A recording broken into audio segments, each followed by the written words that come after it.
Ayan, good morning, good evening, good afternoon sa ating lahat. Welcome back sa ating reaction video tungkol dito sa pag-attend ng ating bibibiyansi sa birthday ni Joy Aquino Diwata kagabi, 'di ba?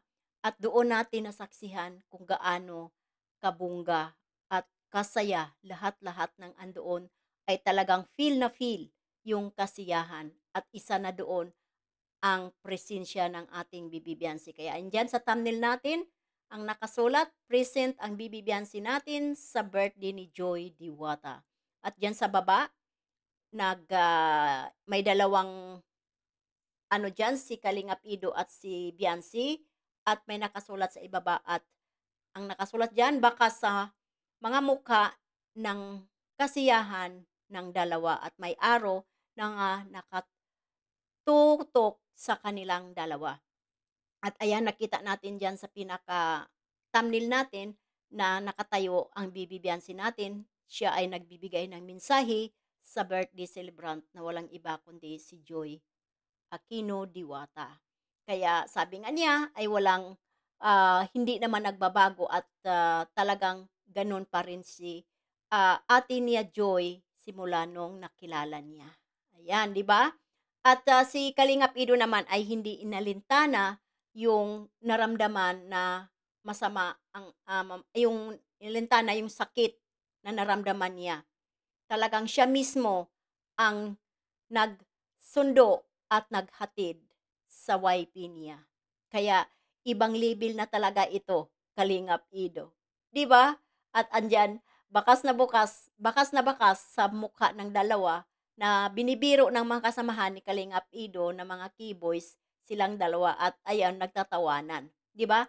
At nasaksihan natin sila lahat doon na umatin. Napakaganda ng birthday ni Joy at record breaker ito sa lahat ng mga Kalingap Angel na nagbe-birthday. At itong birthday ni Kalingap, birthday ni Joy ay talagang si Kalingap Rob ang busy-busy sa paghanda dito at nakita natin ang resulta na napakaganda. 'Di ba? Lahat sila doon na angels ay present. Si Carla Bells ay present din doon.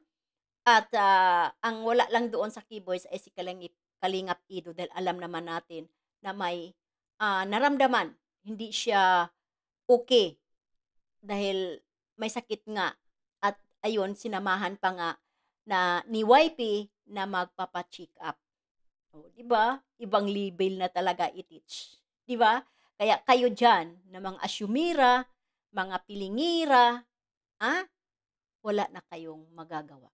Dahil siya na talaga mismo ang naghatid at sundo. Hindi niya ipinagkatiwala sa iba. O, 'di ba? O, doon pa lang alam na ninyo 'yun kung ano ang ibig sabihin doon. At kuntento silang dalawa kung ano man ang level ng relasyon nila ngayon. Kaya kayo diyan na mahilig mambabash at may inggit dito sa dalawa, manigas na lang kayo. Kasi wala na talaga kayong makukuha pa diyan kay Kalingap Ido dahil tiki na, tiki na ni YP. At doon sa birthday, napakasaya. Lahat sayawan, nakikita natin at iyon ang pinakamaganda talaga sa ganito na may selebrasyon 'pag may live na band, ha? Yung feel na feel niyo talaga yung makakasabay ka talaga sa indak nung mga instrumento na pini-play, 'di ba? Kaya nakikita natin doon, napakasaya doon sa live ni Kuya Bal na lahat ng mga Kalingap Angel, Kalingap Boys ay talagang, sumasayaw talaga sila. Kaso lang ay hindi napasabay si Kalingap Ido dahil nga maaga silang umuwi. Dahil may exam daw si YP. Kaya maaga silang umalis at hinatid na naman ang YP niya. No, 'di ba? Kaya ang saya. Tayo na talagang sumusuporta dito sa dalawa, talagang masaya-masaya tayo, kuntento tayo at ipinadama ni Kalingap Ido na talagang andito ako sa tabi mo kung kailangan mo ako. basta andito ako, hindi kailangan na mayro'n pang maghatid o magsundo sa'yo. Ako na mismo dahil, ah, karapatan ko na alagaan kita bilang isang, ah, may relasyon na talaga 'tong dalawa na 'to, eh, hindi natin ipagkaila, 'di ba? Kaya normal lang 'yun sa girlfriend and boyfriend na talagang hatid sundo.